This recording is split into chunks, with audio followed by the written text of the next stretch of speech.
Well, the good news is we made it onto the military base. We got through the front gates and the guards with our paperwork, of course. But the sad news is today they've decided to close the tunnel and they're not allowing us to go into film. These things happen with military. You never know what activities they've got going on, etc. So what can you do? But the good news is we're on the base. We're right next to the tunnel.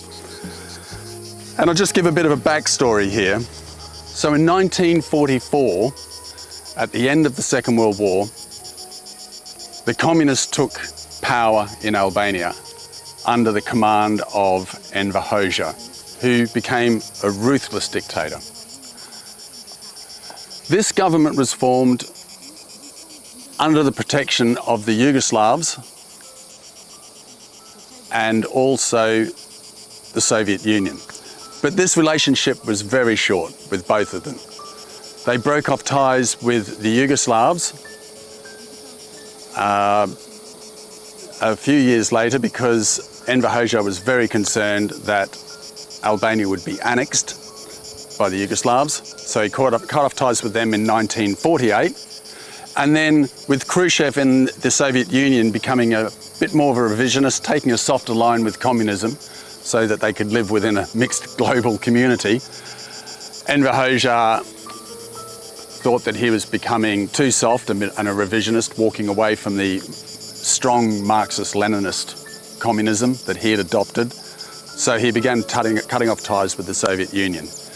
When the Soviet Union finally invaded Czechoslovakia in 1968, that was it for Enver Hoxha. He then broke off all ties and left the Warsaw Pact. Then, luckily for him, he was thrown a lifeline by the People's Republic of China, who didn't have a mouthpiece at the United Nations. The representative of the Chinese at the United Nations was the Taiwanese government. The People's Republic of China, the Communist Chinese, didn't have any representation, so by paying Enver Hoxha, throwing him the financial lifeline, he was able to become their mouthpiece. And this lasted fine for a few years until Hoxha then also suspected of the Chinese of becoming revisionists, as they welcomed Nixon in 1971 to visit China. And then in 1977, the Chinese extended an invitation to General Tito of Yugoslavia to visit. And for Enver Hoxha, that was a step too far. So he decided to cut off ties with the Chinese as well and go it alone. He tried to make Albania an independent state that was self-sufficient, but as we know, that became a disaster. So Enver Hoxha was completely paranoid of imperialist invasion, of other communists invading. So he then went on a spree, starting in the 1970s, of building bunkers all across this land, about 175,000. And this bunker for submarines is the only one of its kind in Albania. It's very unusual. Sadly, we're not going in, but we can definitely film around it and have a look around the area. Let's go.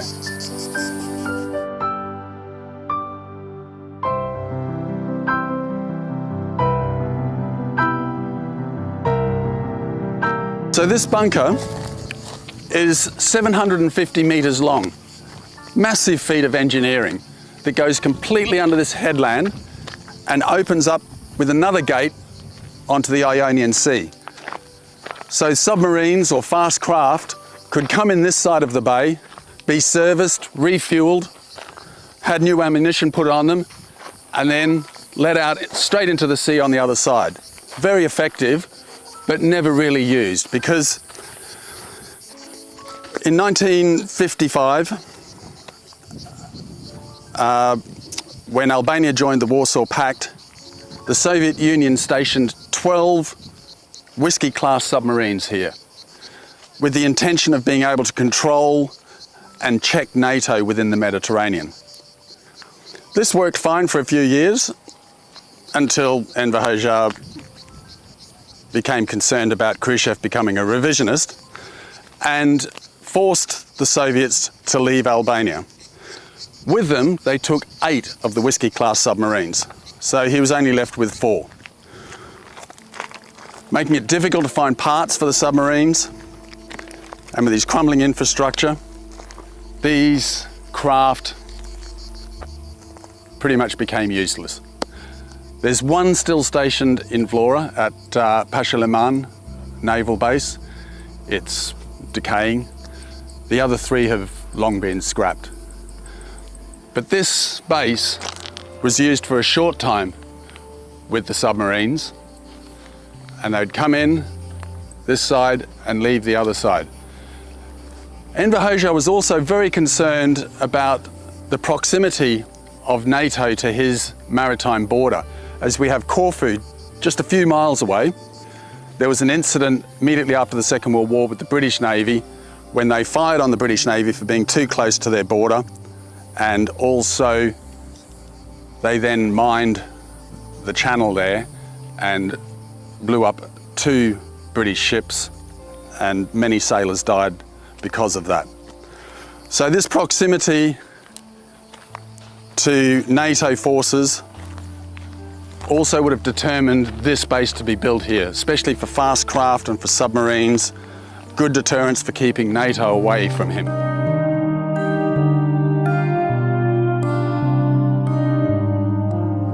The setting for this base is just spectacular. It's sitting right on the edge of this bay, beautiful clear water.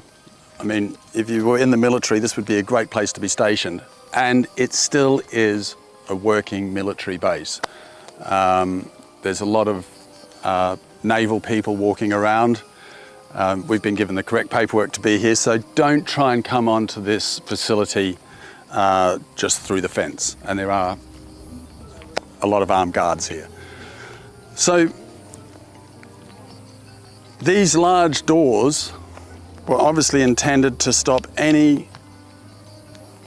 form of attack. They're big iron doors on the base on both sides, and inside the tunnel there were also workshops for maintaining the submarines and craft. There were barracks, and it had many hundreds of men stationed here during the Cold War. As you can see, there's still some fast military craft stationed here today. But the water's just spectacular. Obviously a deep channel to allow submarines to come in. And I've seen some spectacular looking blue fish swimming around in here. Obviously they don't need the paperwork. But that's it. It's a huge structure and a massive feat of engineering to go 650 meters through this rock.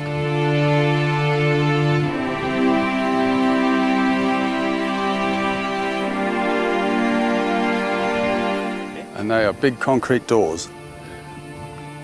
Some of the artillery bunkers that you find around Albania have massive concrete doors on them, blast doors, but these are absolutely huge. It's like a mix between the dystopian past and Lord of the Rings.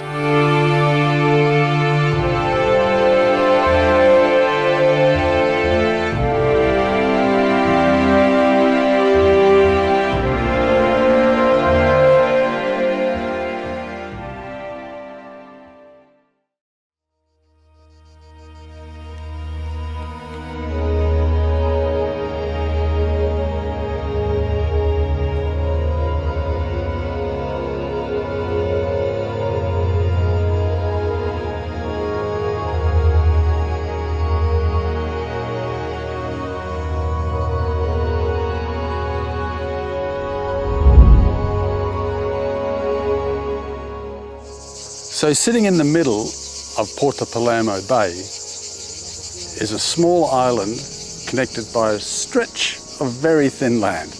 I'd call it an island, maybe it's a peninsula. But on this island is a castle called Porto Palermo Castle, sometimes referred to as Ali Pashës Castle. Ali Pasha didn't build this castle. This castle was most likely built by the Venetians, as it has a very similar design to the Venetian castle slightly south of here in Butrint, which was built in 1500. We know that this castle in 1662 was of great concern to the Venetians. They were worried that the Ottomans, who were invading, would take command of this castle and launch an attack on Corfu, just 2-3 miles away across the channel. So there was a castle here in 1662 before Ali Pasha. Ali Pasha was a despot that controlled all of this area in southern Albania in the early 19th century. One of the stories attached to this, when he renovated, he didn't build it, he most likely renovated this castle. And one of the stories attached to it is that 2 French engineers helped him renovate it, and on completion he had them both killed, probably to protect any secrets about it. But this story's probably a myth, and it's told more to tell about Ali Pasha's ruthlessness than it is about trying to keep secrets of this castle. It's 300 lek to get in now. It was free for many, many years, but with the increase of tourism and helping with the maintenance of the castle, there's a small entrance fee. But it's well worth coming here and having a visit and having a look around and exploring Ali Pasha's castle.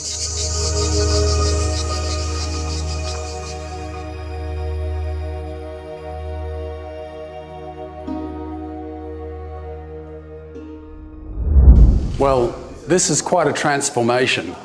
I haven't been inside this castle for 20 years, and back then there was no entrance fee. You just walked in. It wasn't tidy like this and cleaned. You couldn't see the flagstone floors, which just beautifully worn after centuries of use. The middle of the castle is one open area with various antechambers coming off it. This castle was also given to the British to use in the early 1800s. Ali Pasha, who was in control of this castle, gave it to them during the Napoleonic Wars. William Leake, who was a British diplomat and military attaché to Ali Pasha and other rulers in this area, inspected this castle in 1806, and the only thing protecting it were 10 soldiers and 2 4-pound guns. So Ali Pasha did not place very much strategic importance on this installation. Hence, he gave it to the British to use in the Napoleonic Wars. It was never really used that much, and then after Ali Pasha's death, it basically turned into ruin. So one of the myths and stories about this castle is that Ali Pasha built it for a much younger wife that he had, called Vasilici. She was probably in her early 20s or 20 when she married him, and he would have been well into his 70s. But he loved and adored her very much. So although he probably didn't make this castle for her, he renovated it, the story goes to show just how devoted he was to his younger wife. In fact, he was so devoted to her that, being a Greek Orthodox religion, she was allowed to practice her religion in the court, which he had at Tepelena, and also build a very small chapel, which actually held masses. This was very unusual, being a strong Muslim area under Ali Pasha, and him being most likely Bektashi, which is a Sufi, Muslim Sufi order. So he was very devoted to her, and that is why the myth that he built this castle for her exists.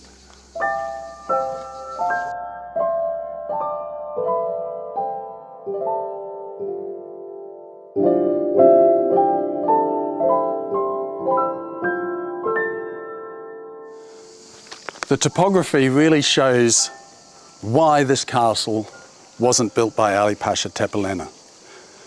In the early 19th century, artillery was quite strong and powerful. And to build a castle here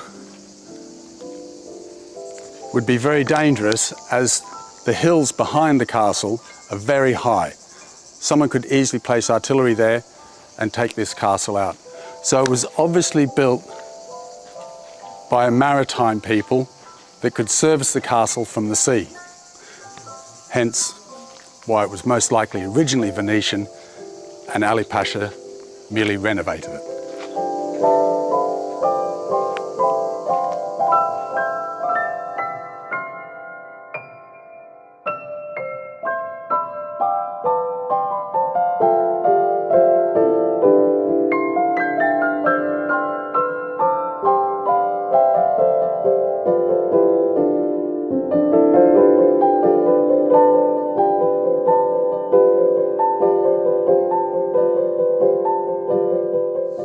It's such a beautiful castle in such a wonderful setting, and so good to see it so tidy and cleaned up since I was last here over 20 years ago. But as wonderful as it is, this was also used as a prison by the Italians during the Second World War, and then by the very harsh communist regime between the years of 1949 and 1950. Many political prisoners, men, women, and also children that came from wrong families were interned here. The conditions were very bad. There was mold, the roof continually leaked, people were going blind from the black mold, their health was bad, and they had to close this castle down. So, whilst walking around, give a moment or two to those people who suffered and were cruelly tortured during that period of history.